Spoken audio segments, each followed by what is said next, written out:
kinabit. Gago.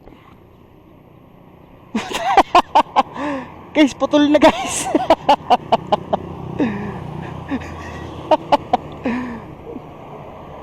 Anip. Bibili ka ng panibagong case. Tsaka na 450 rin to.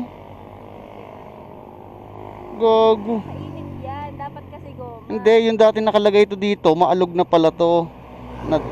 Nadamay. Yun guys, so tagtingin na natin. Although may tali naman siya kahit malaglag, o di ba? Safe 'yan oh. Malaglag, oh, buti na lang oh. Ay kung wala, ay dilaglag. Hindi natin napansin. Ay, palagay nga muna ako. Grabe. Ito namang isang to, napaling.